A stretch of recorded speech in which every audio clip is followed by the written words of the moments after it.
The call came in at 2:47 in the morning, and Vivian Osei was still wearing her scrubs when she answered it. She had just gotten home. 41 minutes ago, she had clocked out of the ICU at St. Raphael's after a 12-hour shift that had turned into 14 because a patient on vent support had crashed twice, and the attending on call had needed every set of hands available. Vivian's feet hurt in the way that went past pain into something else, a deep, bone-level fatigue that she had learned to carry like a second skin in the 3 years since she had finished her nursing residency. She was 29 years old, and some nights she felt 60. She had not even taken off her shoes. The number on the screen said unknown, and something in her gut told her not to answer. She answered anyway.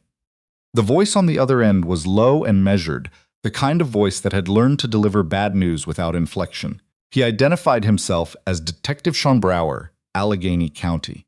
He said her mother's name. He said the word accident. Vivian was in her car before she fully understood she had decided to move. The highway between her apartment in Shadyside and her mother's house in Carlow Heights was 22 minutes at 3 a.m. with no traffic. Vivian drove it in 17. She did not remember most of it.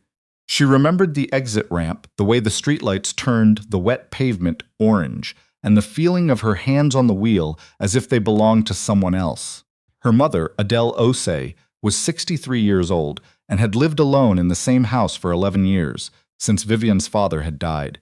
She was a retired school librarian who grew tomatoes in the backyard and called every Sunday at noon and had a habit of going to bed by 9:30. She had no business being anywhere near the corner of Carlow and Meridian at 2:47 in the morning.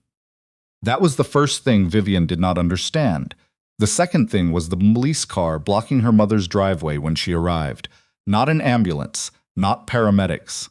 A police cruiser, engine running, lights off, sitting in front of the house like it had always been there. Vivian pulled to the curb. She got out. Her ICU badge was still clipped to her chest, the one with her photo and the St. Raphael's logo and the words "Registered Nurse" printed in blue underneath her name. She did not think about it. It was just part of her body. The officer who climbed out of the cruiser was young, maybe 24, with the kind of posture that came from wanting to seem larger than he was. His name tag said Ketterman.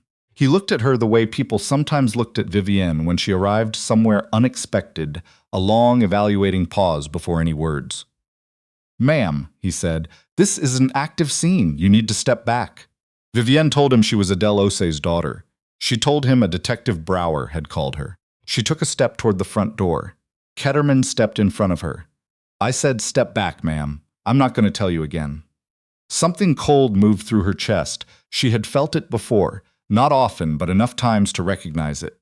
The particular cold of realizing that someone with authority had decided, in the first 3 seconds of seeing you, what kind of person you were, and that there was nothing you could say that would change it. She stopped. She held up both hands, palms out, slow. "My name is Vivian Osei," she said, keeping her voice, even the way she kept her voice, even when a patient was coding and the room was in chaos. "I'm an ICU nurse at St. Raphael's. A detective from your department called me 20 minutes ago and told me my mother was in an accident at this address. I am trying to find out if she is okay." Ketterman looked at her badge. He looked at her face. He looked at the car she had come out of, a 2019 Honda Civic with a dent in the rear bumper and a parking pass from St. Raphael's hanging from the rearview mirror. "You have ID?" he said. She got her license out of her wallet. He took it. He walked back to his cruiser and sat in the driver's seat for 4 minutes, while Vivienne stood on the sidewalk in front of her mother's house in her nursing scrubs at 3 in the morning with no idea if her mother was alive. 4 minutes, she counted. When he came back, he handed her the license without looking at her. "Detective Brower is inside," he said. He did not move from the doorway. She had to ask him, specifically, to let her pass. Her mother was fine. That was the thing that was hardest to hold on to in the hours that followed. That Adele was fine. She had been clipped by a car while walking back from her neighbor Doris's house, where they had apparently stayed up late, watching a documentary about national parks. The car had not stopped. Adele had a bruised hip and a scrape on her arm and had been treated at the scene by paramedics who had cleared her and gone. Detective Brower was there to take a statement about the hit-and-run driver. Vivian sat with her mother for an hour. She checked the scrape, checked her pupils, made her walk the length of the hallway twice to assess her gait. Adele told her to stop being a nurse for 5 minutes and just be a daughter. Vivienne held her hand and tried. She left at 4:15 a.m. when her mother was in bed and asleep. She was almost to her car when Ketterman called out from the driveway, "Ozzy." She turned. He was standing with his arms crossed, the cruiser behind him. He had the look of someone who had been waiting to say something and had finally decided to say it. "You got an attitude problem, you know that?" She stared at him. Coming up on a scene, not following instructions, questioning my... "I identified myself," Vivienne said. "I told you I was family. I told you a detective had called me. You got loud." She had not gotten loud. She knew she had not gotten loud because she never got loud in situations like this. It had been trained out of her by years of learning which rooms it was safe to raise her voice in and which rooms it was not. She had stood on that sidewalk and been as careful and deliberate as she had ever been in her life. "I was not loud," she said. "I'm telling you what I observed." There was a long silence. A dog barked somewhere down the street. The orange light from the street lamps made everything look like something that had happened a long time ago. "Have a good night, Officer Ketterman," Vivienne said. She got in her car. She drove home. She sat in the parking lot of her apartment building for 11 minutes before she could make her hand stop shaking. She might have left it there. Most people did. But 4 days later, her phone rang again. This time it was a number she recognized, the main line for the Carlo Heights District Precinct. The woman on the other end said she was calling on behalf of Officer Ketterman to inform Vivienne that a formal complaint had been filed against her for obstruction and interference with a police scene. Vivienne sat down. "I'm sorry," she said. "Can you repeat that?" The woman repeated it. She used the same flat, automatic tone that Vivienne had come to recognize as the sound of an institution covering itself. Vivienne asked what the basis for the complaint was. The woman said she was not able to share specific details at this time. Vivienne asked who she could speak to about this. The woman gave her a number for the department's complaint review office that, when Vivienne called it, went to a voicemail box that was full. She sat at her kitchen table for a long time after that. She was not a person who scared easily. She had worked 12-hour ICU shifts while a global pandemic was dismantling the healthcare system around her. She had advocated for patients when attendings didn't want to be questioned. She had stood in hospital hallways and made hard decisions under pressure and learned to hold herself steady in the kind of moments that broke people.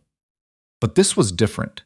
This was someone with a badge and a department behind him deciding that her refusal to be invisible was something that needed to be punished. She called St. Raphael's Human Resources the next morning, not to report anything, but to ask a quiet question. If a nurse had a police complaint on her record, could that affect her nursing license? The HR coordinator she spoke to paused for a moment and then said, carefully, that it depended on the nature of the complaint. It depended. Vivienne thanked her and hung up. She found Theodore Anong through her hospital's employee assistance program, which offered 3 free consultations with attorneys for exactly these kinds of situations. He was 51 years old, a former public defender who now worked primarily in civil rights cases, and he had the particular quality of stillness that Vivienne associated with people who had learned to listen before they spoke. She laid it out for him, all of it, the phone call, the driveway, the 4 minutes on the sidewalk, Ketterman's comment about her attitude, the formal complaint. He listened without interrupting. When she finished, he asked her 2 questions. The first was whether anyone else had been present during the incident outside her mother's house. The second was whether any of it had been recorded. She thought about the driveway, the cruiser, engine running, the small glass eye of the dashcam visible through the windshield.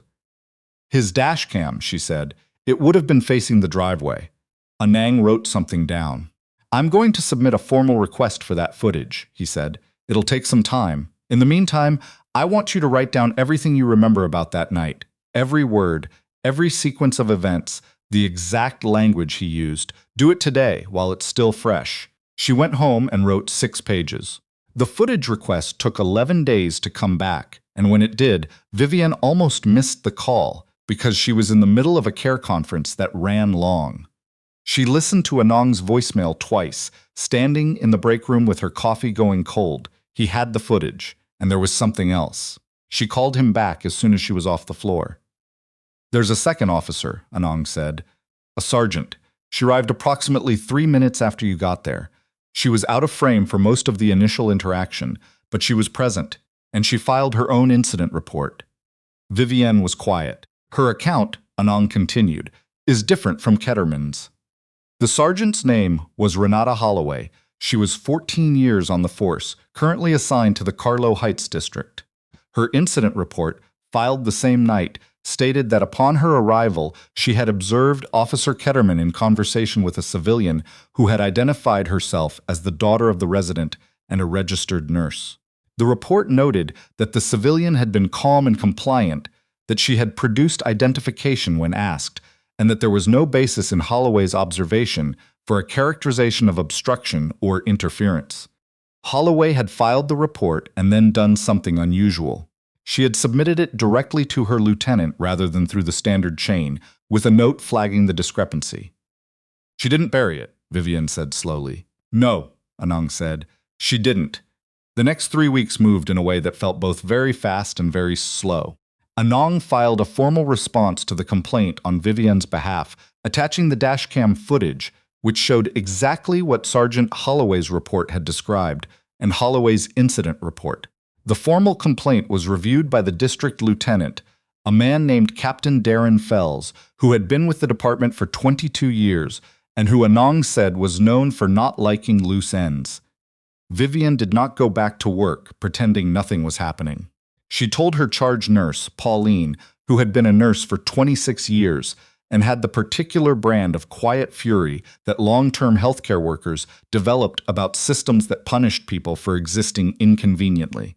Pauline told her to document everything and keep copies of everything in a place that was not her work computer. She did.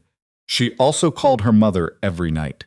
Not to talk about the case, Adele knew the outline and worried in the specific way that mothers worried, which was constant and comprehensive, but just to hear her voice, to be reminded of why she had been on that driveway in the first place.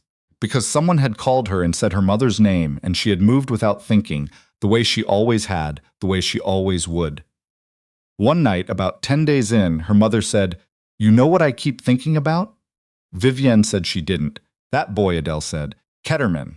He's young. He made a stupid decision, and then he made it worse. I'm not saying what he did was okay. I'm saying I wonder what got into him." "Mama," Vivienne said, "I'm just saying. You can be right and still feel some compassion for a person who's about to face consequences." "I feel compassion," Vivienne said. "I'm also not going to let it go." "I know," Adele said. "That's my girl." The departmental hearing was scheduled for a Tuesday morning. Vivienne took the day off from St. Raphael's. She wore the same dark blazer she wore to care conferences when family members were having hard conversations, the one that made her feel like she was taking up the right amount of space. Anang met her outside. The hearing room was smaller than she'd expected. A conference table, 8 chairs, a window that faced a parking garage. Captain Fells sat at the head of the table with 2 other department supervisors. Ketterman sat across from Vivienne with a union representative beside him. He was in full uniform. He looked younger than she remembered. Anang presented the dashcam footage first.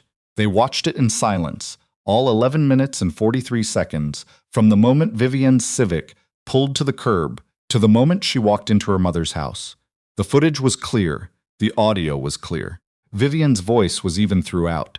Ketterman's characterization of her behavior, the word loud, the word attitude, was not supported by anything on screen. Then Holloway's report.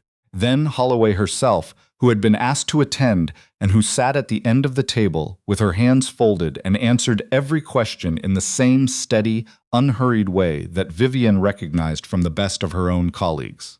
When asked why she had filed the report the way she had, Holloway said, "Because it was accurate, and because I've been doing this job long enough to know that an inaccurate report is worse than no report." Fells asked her if she had spoken to Ketterman before filing. "No," Holloway said. "I reported what I observed." The room was very quiet for a moment. Ketterman's union representative tried to introduce the argument that the situation had been tense and that officers were trained to de-escalate, which was why Ketterman had issued what he described as a precautionary instruction to step back. Anang asked, mildly, whether any aspect of the dashcam footage was consistent with the claimed need for de-escalation. The union representative said that body language could be difficult to interpret on camera. Anang said he understood and asked the captain if he had any trouble interpreting the footage. Fells did not answer that, but the look on his face said enough. The formal complaint against Vivian was dismissed in full. The letter arrived 4 days later, on a Friday afternoon, while she was between patient rounds. She read it twice, standing in the hallway outside room 14, and then she folded it and put it in her pocket and went back to work. She told Pauline first. Pauline hugged her, which was unusual for Pauline, and then said that they needed to get back to the floor. She told her mother that evening. Adele was quiet for a moment, and then she said, "Good, just that, good," in the voice that meant she had been carrying this for weeks and could now set it down. Ketterman received a formal reprimand and a mandatory review period. He was not fired, at least not yet. Anang told Vivian that the union would likely push back on any further discipline, and that these things moved slowly. She understood. She had worked in institutions long enough to know that accountability, when it came, was rarely swift and rarely complete. But it came. Sometimes it came. Sergeant Holloway did not receive any formal recognition, because that was not how departments acknowledged the quiet courage of someone choosing accuracy over loyalty. But Vivian found out, through Anang, that Holloway had transferred to a community liaison role she had been trying to get for 2 years. The timing may have been coincidence. Vivian chose to believe it was not.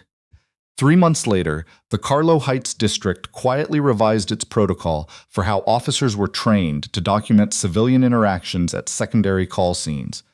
The kind of call where family members arrived after the fact, looking for information about someone they loved. The revision was 2 paragraphs in an internal policy document. No one wrote about it, no cameras covered it, but it was there, in the record, in the language of the institution. She thought about it sometimes, driving to work in the early hours when the city was still mostly dark. The distance between what had happened on that driveway and what was now written in a policy document somewhere in a building she had never been inside. The distance was enormous, and also somehow not. She was 29 years old. She had been careful her whole life. She had been precise and measured, and had learned which rooms it was safe to raise her voice in. She was done learning that. She had raised her voice on that driveway. Not loud, not anything close to loud, and something had happened anyway. Not what Ketterman had intended. Something else. Vivian Osei drove toward the hospital in the dark, and she thought about her mother saying, "That's my girl." And she thought about Sergeant Holloway's folded hands at the end of the table.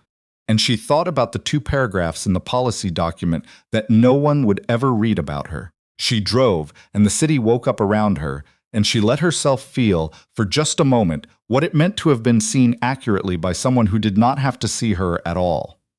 That was the thing no complaint could touch. That was the thing that remained.